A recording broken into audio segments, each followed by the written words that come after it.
दिनांक 6 सप्टेंबर रोजी कारंजा शहरात गणपती बाप्पाचे विसर्जन करण्यात आले. विसर्जन मिरवणुकीत अंदाजे 20 सार्वजनिक मंडळे सहभागी झाले होते. सकाळी 12 वाजताच्या दरम्यान सुरू झालेली विसर्जन मिरवणूक रात्री 12 वाजेपर्यंत सुरू होती. इंझोरी येथील अडाण नदीच्या पुलावर सकाळी 6 वाजता शेवटचा गणपती विसर्जित करण्यात आला. घरगुती व छोट्या गणेश मूर्तींसाठी कारंजा नगरपालिकेकडून शहराच्या बाहेर 2 ठिकाणी कृत्रिम तळे तयार करण्यात आले होते. विसर्जन मिरवणूक मोठ्या थाटात डीजे, बँजो, ढोल, ताशा पथकाच्या गजरात निघाली होती. अनेक ठिकाणी गणेश भक्तांकरिता अल्पोपहाराचे वितरण करण्यात आले होते. तसेच कारंजा विधानसभेच्या आमदार सई डहाके, राष्ट्रवादीचे नेते दत्तराज डहाके, युवा नेते देवव्रत डहाके विसर्जन मिरवणुकीमध्ये प्रामुख्याने हजर होते.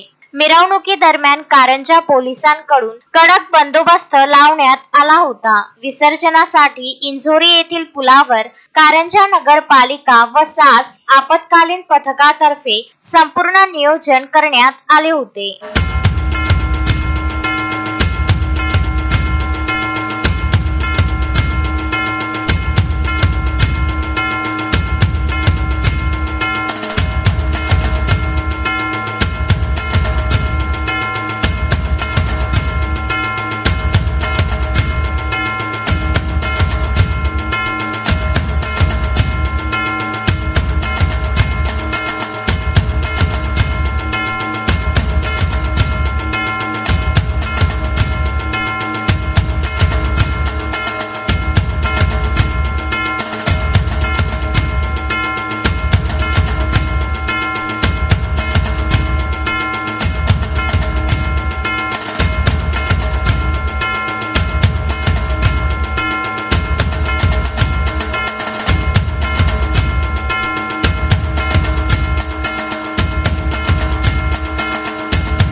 अक्षय लोटे, विदर्भ न्यूज, कारंजा लाड.